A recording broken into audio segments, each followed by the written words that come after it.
Ok. ¿Cuál es el propósito del autor? Esto es lo importante cuando estudiamos una epístola o una carta o un libro. Es lanzarnos esta pregunta. ¿Cuál es el propósito del autor? Y primero vamos a leer estos versículos, sí. Y en el plan personal, Pablo escribió esta carta a Timoteo para recordarle de la importancia de pelear la buena pelea.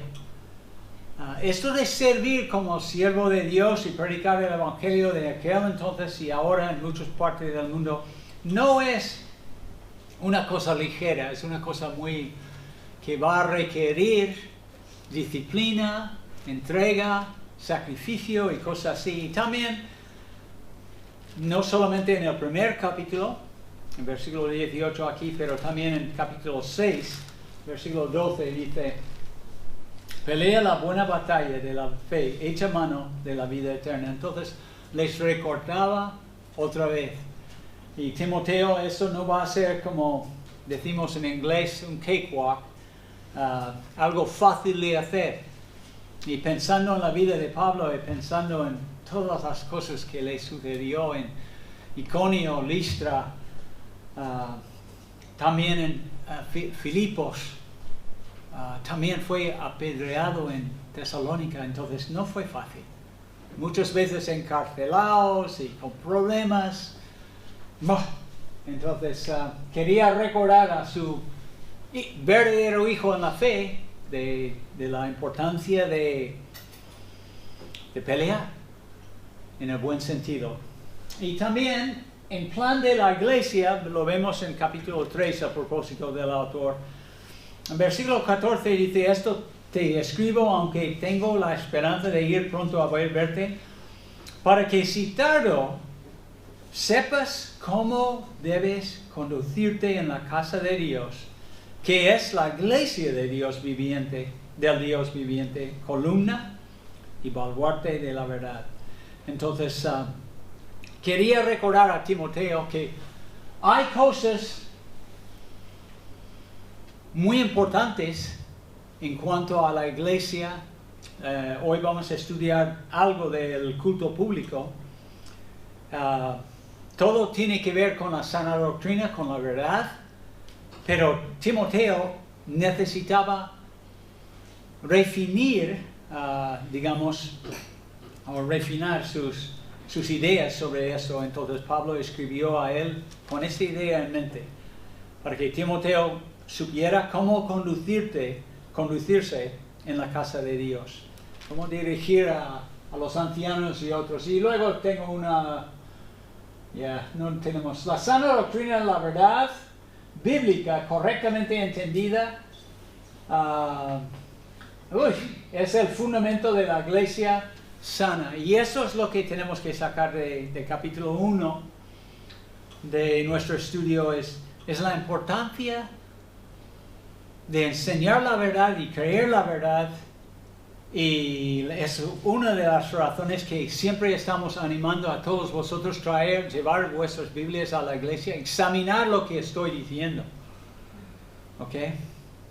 Porque es súper importante que tenemos una iglesia sana.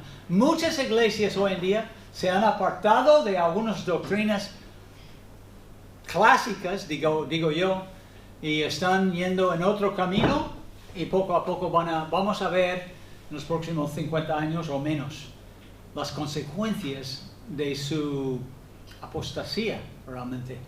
Y puedo pensar en ejemplos específicos, pero no quiero hablar de eso.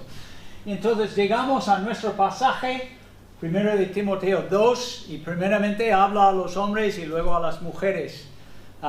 Y vamos a tocar las mujeres en finales de septiembre o octubre, no recuerdo ahora.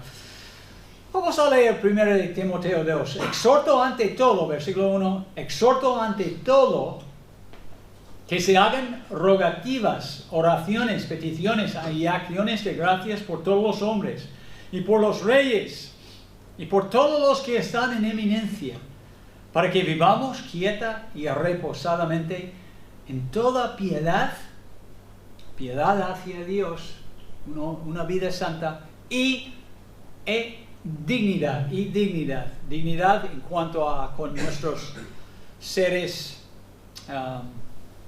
humanos, con nuestros compañeros, con los demás que viven con nosotros aquí. Es mejor que la palabra honestidad. Esto es bueno y agradable delante de Dios nuestro Salvador, el cual quiere que todos los hombres sean salvos y vengan al conocimiento de la verdad. Porque hay un solo Dios y un solo mediador entre Dios y los hombres, Jesucristo, hombre, el cual se dio a sí mismo en rescate por todos, de lo cual se dio testimonio a su debido tiempo. Para esto yo fui constituido predicador y apóstol, digo verdad en Cristo, no miento, y maestro de los gentiles en fe y verdad. Piensas en el número de veces que Pablo tenía que poner entre paréntesis una frase como digo verdad y no miento, digo verdad en Cristo, porque en aquel tiempo había tantos falsos maestros cuestionaban su autoridad apostólica mucho. Y aunque Pablo era tan especial y nosotros le vemos como le tenemos aquí arriba, casi como en el lugar de Jesús a veces, pero tenía que defenderse y mencionar cosas así. Versículo 8, y con esto termino. Quiero pues que los hombres, los varones, antropos, los hombres oren en todo lugar, levantando manos santas, sin ira ni contienda. Esto es el pasaje, vamos a estudiarlo un poco. El culto semanal del cuerpo de Cristo contribuye mucho al bienestar de la iglesia sana. Esto es algo obvio, todos lo sabemos, pero a veces hoy en día, después especialmente de COVID, ¿cuánta gente se queda en su pijama en casa en vez de reunirse con los hermanos? Pues demasiado, es la verdad, la respuesta es demasiadas personas. Realmente el culto público es algo muy importante aquí a Pablo. En el primer capítulo encarga a Timoteo solemnemente de, en un sentido, batallar con los falsos maestros y intentar enseñarles solamente que enseñasen la sana doctrina, que es conforme al glorioso evangelio del Dios bendito en versículo 11, y luego da su testimonio, etc. Pero aquí lo que vemos, un tema muy importante, es lo de la oración.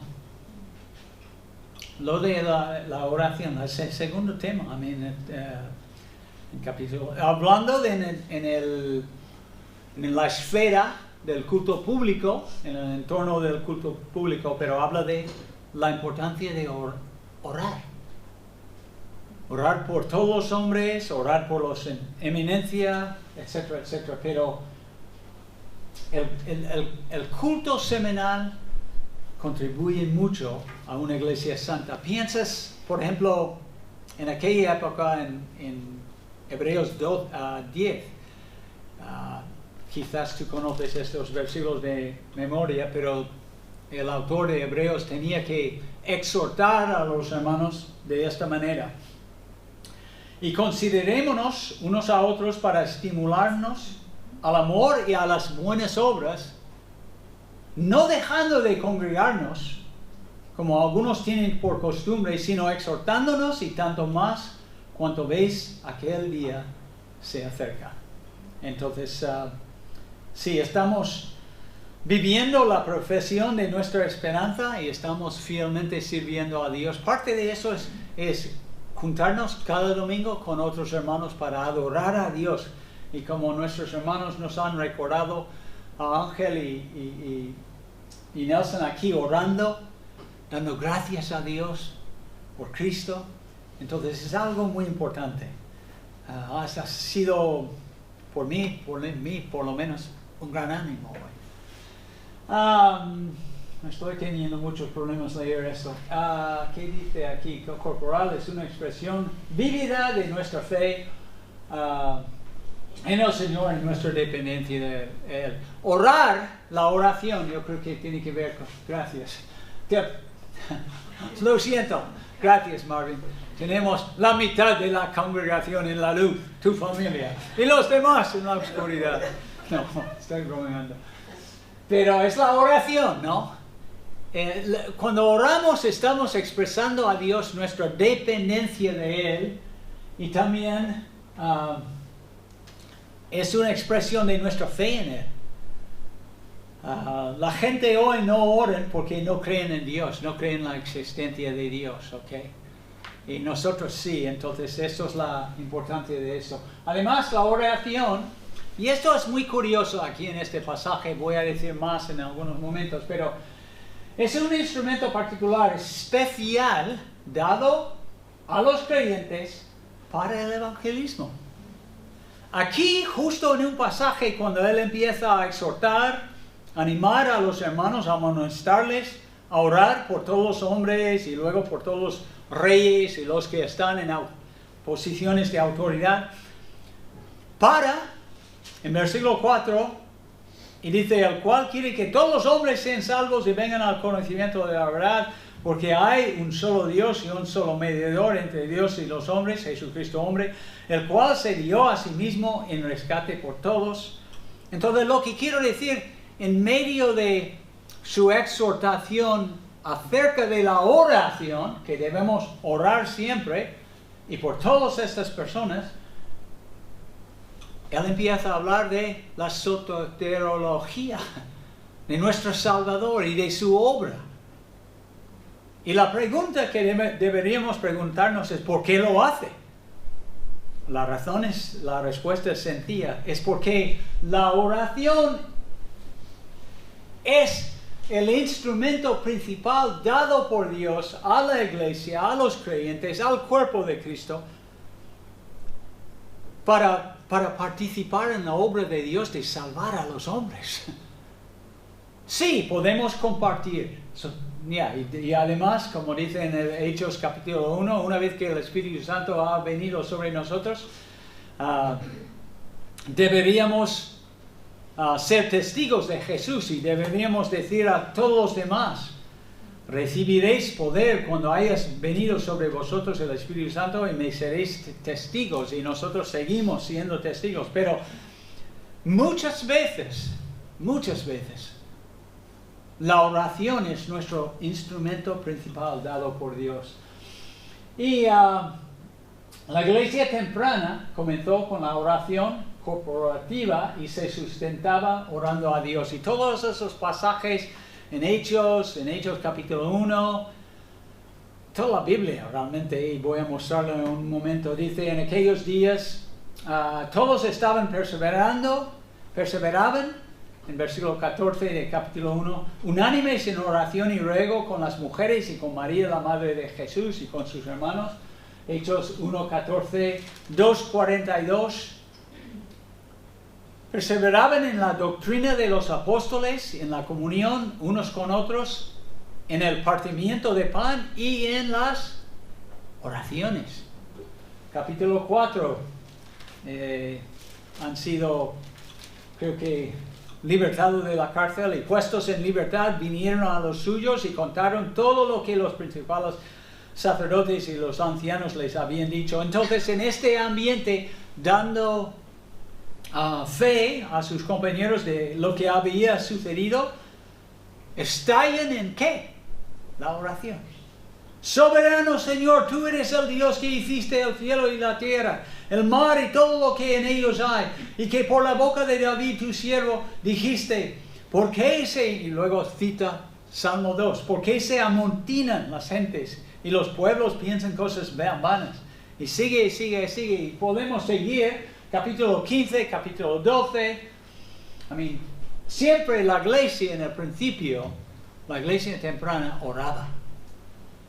Entonces nosotros debemos aprender de su ejemplo y ser más oradores, ¿ok?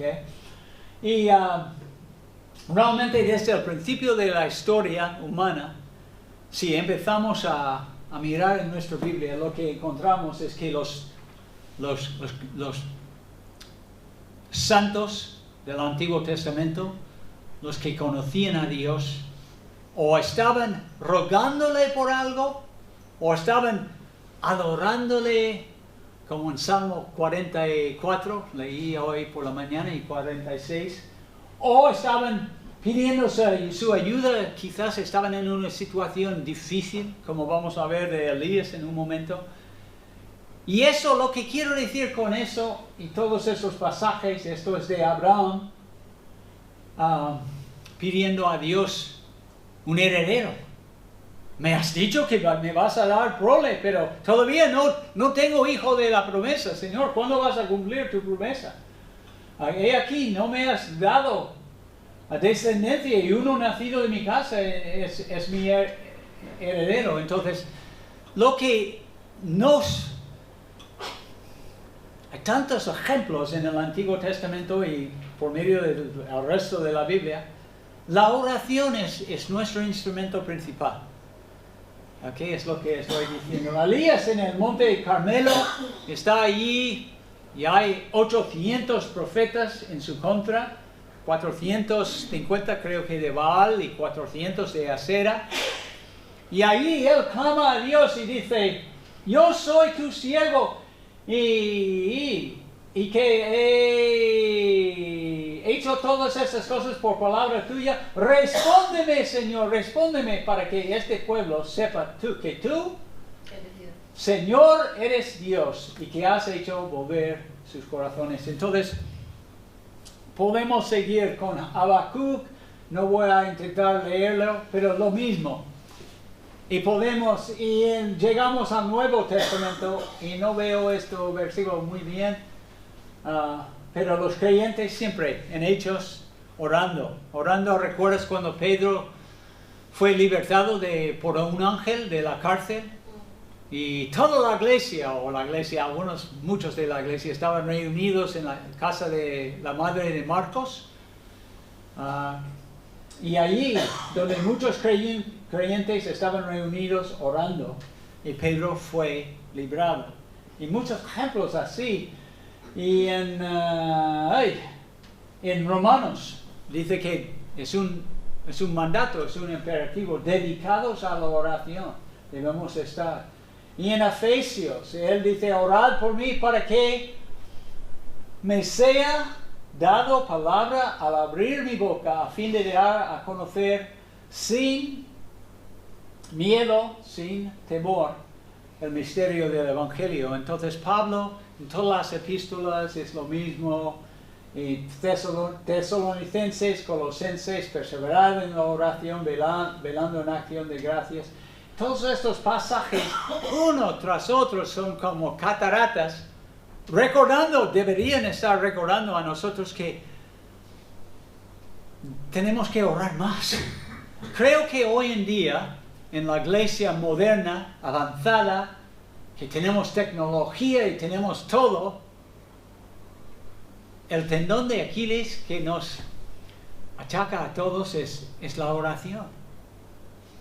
Orar a Dios, corporativamente y individualmente, pero aquí, en este pasaje que está hablando del culto público, él dice, quiero pues que los hombres, especialmente está señalando a los hombres, a los varones, que oren en todo lugar, levantando manos santas, sin ira ni contienda. A veces, por nuestra tecnología y por nuestras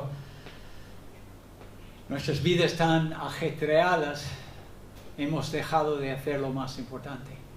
Algo tan sencillo como dirigirnos a nuestro Padre Celestial. Padre nuestro que estás en los cielos, santificado sea tu nombre. Venga tu reino, hágase tu voluntad aquí en la tierra como en el cielo. Amén. No lo hacemos porque creo que estamos tan mundanos o algo así. Yo es como ve. ¿Por qué oraban todos ellos? Porque creían en Dios. No, tenían su fe puesto en Dios. Y eso, la oración es un privilegio grandísimo dado por Dios. Y es también nuestra responsabilidad. Gracias, Nelson. Puedes seguir cuando me llena. Yo no puedo verlo desde aquí. Hacia Dios nuestro Salvador. Es una responsabilidad. Hay un equilibrio. Por un lado, sí, es un gran privilegio. Por otro lado, Dios dice bastantes veces, nos manda a orar. ¿Ok? Y debemos ser así. No tenemos que... ¿Por qué debemos orar? Hay 3 razones principalmente por qué debemos orar. ¿Para qué debemos orar? Para que los gobernadores, como dice aquí en este pasaje, hagan bien su trabajo, sean justos, equitativos, honestos, no corruptos, etcétera, etcétera. Y número 2, para que los cristianos, nosotros, la Biblia es muy teleológica. Dios siempre cuando nos manda algo tiene un propósito detrás de ello. Es para que los creyentes, como dice aquí en versículo 2 al final, vivamos quieta y reposadamente en toda piedad. Esto es santificación, santidad práctica hacia Dios y dignidad. En Venezuela fue fácil, Mayeles, vivir una vida en dignidad siempre, cuando había o cuando hay todavía mucha corrupción, muchas personas intentando hacer cosas. Es difícil, ¿no? Esto es lo que él está diciendo. En países donde los gobernantes o donde los gobiernos son de índole tan corruptos, es difícil ser una persona que lleva una vida digna. Nuestra hija, que vive en la Ciudad de México, la pequeña Elizabeth, habla a veces tantas veces en su moto, tiene un moto pequeño, pero los policías, aunque pasan 10 o 20 motos en su presencia, nadie tiene casco, pero a ella para. ¿Qué es lo que quiere? Eso. Entonces ella, es curioso, después de la primera vez ha aprendido, ahora no habla. Pretende ser un americano, un gringo ignorante. Entonces los policías tienen que empezar por Google Search, o Google Translate para hablar con ella, y ella espera hasta que se vayan y luego sigue en su moto. Todo en regla, ¿no? Tiene su casco, pero es un poco curioso. Pero en países, eso es lo que versículo 2 significa. Si los gobiernos y los gobernantes nos tratan, no digo súper bien ni nada, con justicia, con equidad, con respeto a los que cumplen la ley, entonces esto es lo que puede suceder. Nosotros podemos practicar, como estamos aquí, un grupo de personas aquí que adoramos a Dios y amamos a Dios y estamos aquí hoy por Él, para darle la gloria y darle las gracias, y etcétera, etcétera. Y también podemos vivir en un ambiente o un entorno digno, ¿ok? Donde puedes trabajar y recibir su pago, y al final del mes no dicen, como yo he conocido tantos aquí en España, que no te pago. Eso ocurre muchas veces, Marvin, ¿no? Tú conoces gente que no han pagado.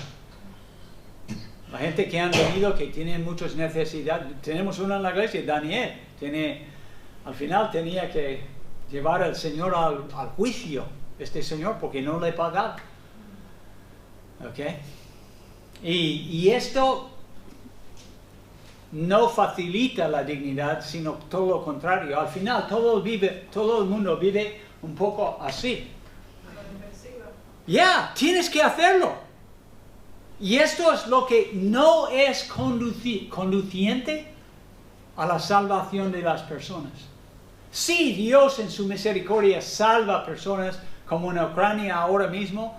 La iglesia va muy bien, aunque miembros han muerto y cosas así, pero digo, la iglesia a lo mejor ha crecido mucho en Ucrania debido a la guerra. ¿Ok? Pero normalmente el evangelio prospera y corre, la palabra de Dios corre cuando hay algo de dignidad, sosiego, digamos. ¿Ok? Y eso es lo que él quería decir aquí. No sé qué dice ahí especialmente debemos orar por los líderes. Y en estos momentos, por lo menos en mi Biblia dice que fue escrito en el año 63. Fue en el año 64, creo que cuando Nerón empezó a ejercer su reinado, su imperio. Nerón era una persona muy mala. Mató su madre, uno de sus hijos. Era un bicho. Era una persona quizás un poco... Y luego tú has leído las historias de en Roma cómo puso los cuerpos de gente como nosotros, como tú, Amanda, allí en una asta, quemándose, cubierto de aceite, de algún tipo de aceite para burlarse de los cristianos y de su Dios. Ok, la Biblia, en este contexto, Pablo dice, guiado por el Espíritu Santo, orad por los reyes y por los que están en autoridad, para que vivamos quieta y reposadamente. Y hay muchos debajo de ellos, administrativos, gente que nos causan más problemas que nada, pero debemos orar. Esto es el instrumento que Dios nos ha dado, orar. Primero orar por todos los hombres, versículo 1, la última frase, y luego por ellos, por los líderes, y luego obviamente por los hombres inconversos que no conocen a Dios, que tenemos un Salvador tan grande, un mediador entre Dios y los hombres, Jesucristo. Igual como Dios ha salvado a Nelson y Mildred y Carlos, Él puede salvar más. Entonces debemos estar orando, sabiendo todo esto. Y esto es el propósito de Dios. Él quiere salvar a la gente y nos deja el privilegio de participar en su plan de salvación para la gente. Ellos deberían ser así para que nosotros podamos vivir vidas tranquilas en un sentido. La piedad y la dignidad incluyen a una sociedad propicia para la salvación de las personas, y eso lo he dicho. Y en el culto público es interesante regresar al primero o segundo siglo, y en la primera apología o defensa de la fe cristiana, escrito por Justino Mártir, alrededor de 1050, él ha dicho esto. Estas son las normas, las pautas de los cultos públicos. En el día que se llama el Día del Sol, porque los hermanos en aquellos días pensaban que el domingo, además de ser el día de la resurrección de Jesucristo, era el día en que Dios creó el mundo y salió el sol. Génesis 1:3. Sea la luz, y fue la luz. ¿Ok? Y lo llamaban el Día del Sol. Y se reúnen todos los cristianos del campo y de la ciudad, se leen en público, como nosotros lo hacemos, los recuerdos de los apóstoles, los hechos de los apóstoles, y a los escritos de los profetas, y el que preside la asamblea después hace una exhortación, como yo estoy haciendo hoy, un sermón, para que el pueblo imita los ejemplos que se han leído. ¿Ok? Y seguimos haciendo la misma cosa hoy en día. Algunas veces mejor, algunas veces peor, pero una cosa que hacía, y hoy está en diferentes colores, los presentes elevan oraciones suplicando gracia para permanecer fieles al mensaje evangélico. Tras las oraciones se dan mutuamente la salud saludo de la paz. Y luego el que preside a los hermanos recibe de la asamblea pan y un vaso de vino mezclado con agua, tributando alabanzas al Padre, Hijo y al Espíritu Santo, y pronuncia una larga oración, una acción de gracias a Dios por el ofrecimiento de Jesucristo, ¿no? Y el pueblo responde, Amén. amén, amén. Nosotros más o menos seguimos haciendo eso, o deberíamos. Tenemos que pensar cómo podemos incorporar más la oración en nuestra iglesia. Los ancianos se reúnen hoy a las 6 de la tarde y vamos a hablar de ello. Y Dios nuestro Salvador, no sé qué dice, todos los hombres sean salvos. Desea que todos los hombres sean salvos, como dice aquí, el cual quiere que todos los hombres sean salvos. Eso es la palabra phelo, no bulamai. Entonces expresa no tanto la voluntad de Dios decretado. Obviamente, si Dios hubiera decretado la salvación de todos los hombres serán salvos. Pero tú y yo sabemos que ¿cuántas personas viven en Alcalá? 210,000 por ahí. Bueno, yo diría que 209,000 no son creyentes. Vamos a ver si tenemos 1,000 aquí que son creyentes. Entonces, obviamente, esto es una expresión del deseo pasivo del Señor. No determinante, simplemente es como en Ezequiel capítulo 18, cuando Dios dice esto en versículo 32. Porque no quiero la muerte del que muere, dice Jehová al Señor, convertíos pues y viviréis. Dios es un gran Salvador y ha enviado a su Hijo a salvar a los hombres, pero no fuerza a nadie. Solamente expresa su deseo. El deseo de Dios es la reconciliación de los pecadores y nosotros hemos recibido el ministerio de la reconciliación, de compartir el Evangelio con la gente para que se reconcilien con Dios. Y la palabra tiene la idea de que todos los hombres, Dios sigue así, pero los hombres han hecho así. Entonces la reconciliación es arrepentirse, es dar la vuelta del hombre por la obra del Espíritu Santo para que podría ser reconciliado con Dios. Y los hombres son depravados. Ceguera espiritual, herencia pecaminosa, etcétera, etcétera, etcétera. Para el ser humano es imposible hacerlo. Entonces, pero nosotros, nuestras oraciones,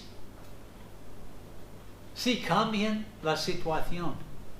Dios, según su plan, usa nuestras oraciones para salvar a la gente. Si yo hubiera a preguntar aquí, ¿cuántas personas tienen una persona en su familia que no sea creyente? Yo supongo que todos todos tenemos familiares o primos o sobrinos o tíos o personas queridos, a nosotros por lo menos, que no conocen a Dios. Entonces debemos orar por ellos. Porque sí hay un Salvador y hay un mediador entre Dios y los hombres, Jesucristo, hombre. Y Él se dio, es muy importante, el tiempo pasado en versículo 6, se dio a sí mismo en rescate por todos a su debido tiempo. Entonces ya, una vez para siempre, ha hecho el sacrificio. No tenemos que seguir sacrificando a Jesucristo. Y eso, estoy hablando de la depravidad. Nacer de nuevo, solamente la regeneración del Espíritu Santo puede capacitar al pecador para escoger a Cristo, para escuchar la voz del buen pastor y empezar a buscarle. Y vamos a saltar solo hay un Dios, solo hay un mediador. En un sentido, esto es un buen pasaje también porque nos recuerda de la exclusividad del Evangelio. Nosotros los cristianos somos gente mayoritariamente tolerantes. Somos tolerantes. Pero en el tema de la salvación no somos tolerantes. Solo hay una manera de ser salvo, como dice aquí en Hechos 4:12, en ninguno y en ningún otro hay salvación, haciendo referencia a Jesucristo. Hay salvación, porque no hay otro nombre bajo el cielo dado a los hombres en que podamos ser salvos. Solo hay un Salvador, el Señor Jesucristo. Y Él es la verdad y el camino, y nadie viene al Padre sino por Él. Entonces,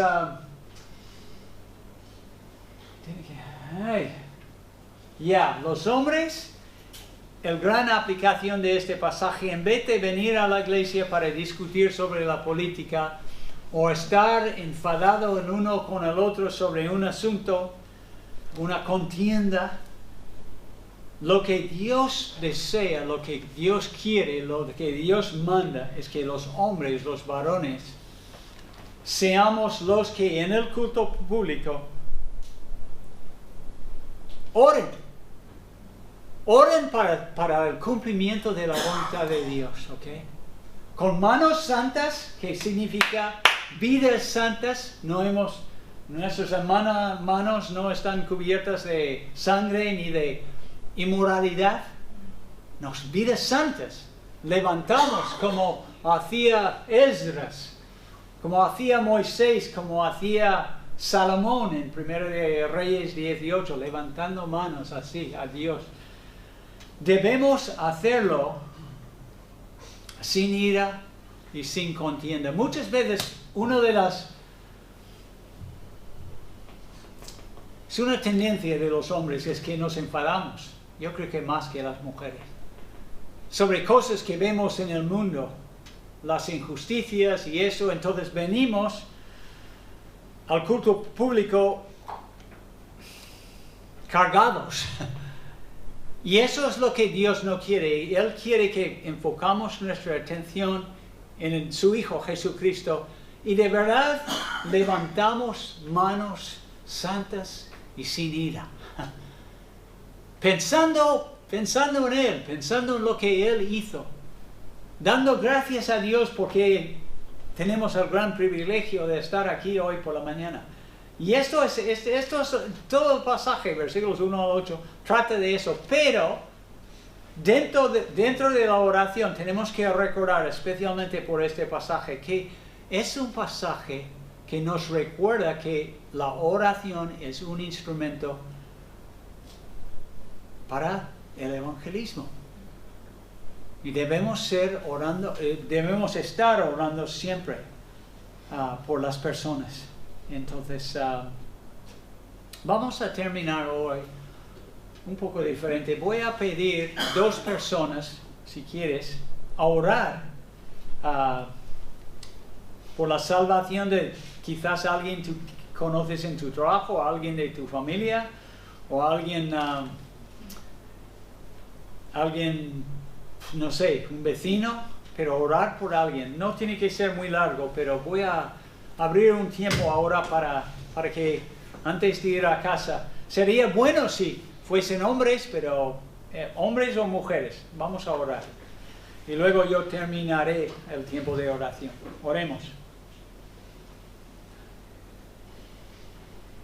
En voz alta, para que todos puedan escuchar tu oración.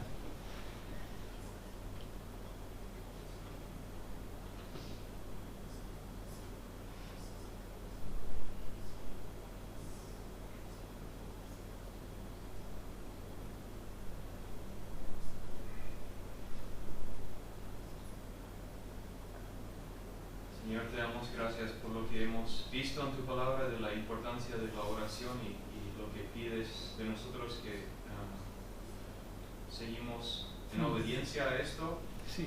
Señor, estoy pensando en un amigo que se llama Miguel y su madre Masu, que están luchando con consecuencias de decisiones que han hecho, con pecado que ha pasado en sus vidas y la situación en la cual se encuentran ahora desesperados, Señor. Pido que a través de tu palabra en sus vidas ellos pueden dar la vuelta y arrepentirse y buscarte a ti y dar testimonio de lo que vas a hacer en sus vidas, Señor, si se arrepientan. En el nombre de Jesús lo pido. Amén. Amén. Amén.